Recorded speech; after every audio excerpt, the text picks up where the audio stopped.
trying to go over these articles. Again, I believe they're of great value. They've been in the Baptist church since 1833. About all the old preachers and old deacons that you know has been ordained under these particular articles of faith. If it comes to ordaining somebody today, this is the only way I know to do it. I don't know any other way to ordain anybody. I was questioned, others was questioned concerning these articles of faith, if you believe them. If you don't believe them, you can't stand for them and defend them. And it's important that the ordained men of the church is all on the same page. You know, that we all agree on these things. So I think they're of great value. I just feel like it's really important that we go over them. And I ask you this morning, those of you that could come, I hope you could, because we're going to talk about the 13th of the 18 articles. And this one is of a gospel church. I've got 2 more copies. Anybody need a copy of it? The 13th article again, and we've started this way pretty much every night that we've had this Bible study. These articles all begin with the same 2 words, we believe. So it's a statement.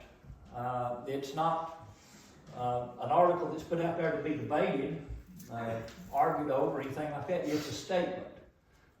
These 18 articles is a statement of the Baptist faith. Now they remain the same without any change for a long time, probably close to 150 years. Along about 1963, changes begin to be made to them. Today, I have a copy here of the Baptist Faith and Message, and there are several copies of this around. And this is the New Revised Version. I'm not condemning this, saying there's something wrong with this, but it's different. If you want to compare the 2, you'll find them to be different, these statements. These in the Baptist Faith and Message, none of them start with the words, we believe. You know, it's maybe not necessarily the same firm statement that was written in 1833 by John Newton Brown. But this particular article today is of a gospel church. So I wanted to start tonight with this. How many Baptist churches, how many churches do you think there are in North Carolina?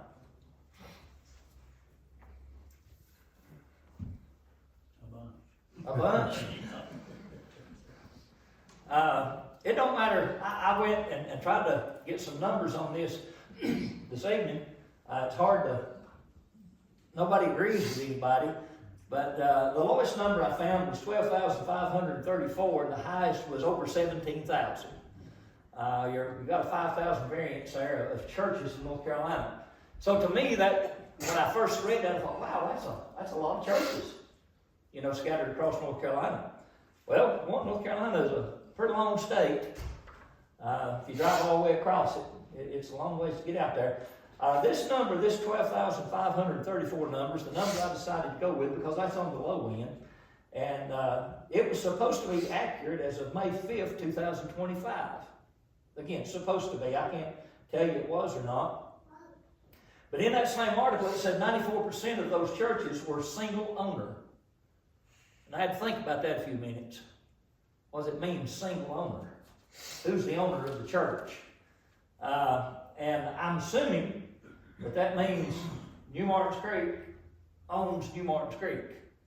Because the remaining 6% is a part of, according to them, a larger brand. Has anybody ever heard of The Gathering? Just The Gathering, that's what it's called. It's a new form of a church that's being established all across America. There's one in Blairsville, and it's The Gathering of Blairsville. If there was one in Murphy, it would be The Gathering of Murphy. The Gathering of Cleveland, Tennessee. That's how this is. This 6% is evidently a church that identifies such as that. Kind of like the Mormons, and y'all have been there just recently, and there's kind of the central headquarters to it. Well, this gathering evidently is the same way. There's a a central office somewhere, and all these others are just little branches of that particular church. Their doctrine's different. I've looked at some of it because there is one in Blairsville, and preach different things really. And our Baptist churches are what I'm familiar with in Baptist churches today. But I know that there was a time when the disciples had found a group of men that was trying to heal people, take care of folks, and they felt like they weren't part of them. So they rebuked them for what they was doing. They went back and told Christ what they had done. And the Lord said, leave them alone. If they're not against us, then they're for us. I'm not sure in groups like the Gathering, I feel like, I know some of the people that go there, I feel like surely Jesus is preached as the Savior, the only way to heaven. And if that's been preached and taught, well then maybe we ought to just leave those folks alone. Darwin did not say go over and join up with them. That's not what he told his disciples to do, but he did tell them to leave them alone. So maybe part of this is under a something similar to that. How many people or residents are there in the state of North Carolina? Anybody know? Do y'all live here? I live in Georgia. I looked it up and I can't remember. Over 8 or 9 million. Over 11 million. Yeah. Is the latest number. And that'll change in a year, I guess. North Carolina is a pretty popular state right now. A lot of people moving to that. If all 11 million of those folks went to these 12,534 churches, it'd be 877 people per church. So if everybody went to church and all these little churches, and they went to the churches that's already there, then there'd be fairly large congregations all across the state with them. But of that 11 million people, 4 million of them say they're churchgoers. So 4 million, less than half of the residents of the state of North Carolina identify themselves as regular church-going folks. That tells me the fields are wide unto harvest. There's a lot of people out there that don't know the Lord and need introduced to Him. The only way to reach those folks, not the only way, but the best way to reach those folks is when we leave here.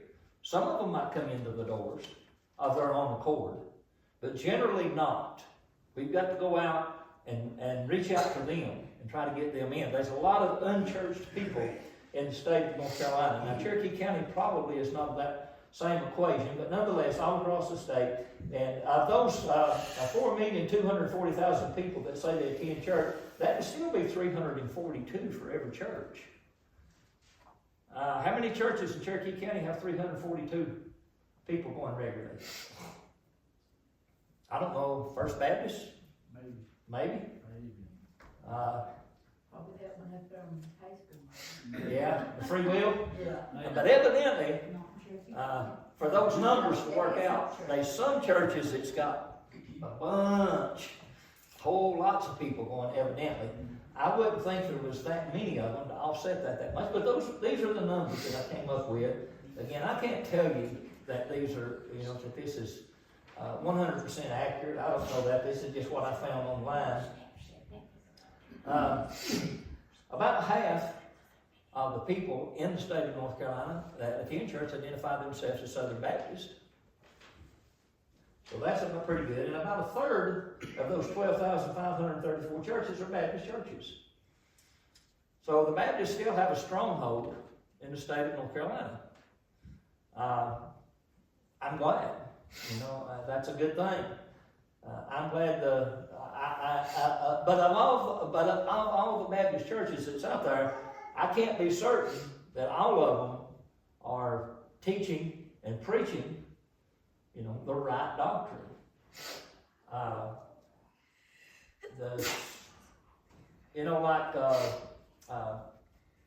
Free Will Baptist, the big church in Hayesville. Does anybody understand what Free Will Baptist doctrine is? Basically, in a nutshell, salvation. You can lose your salvation.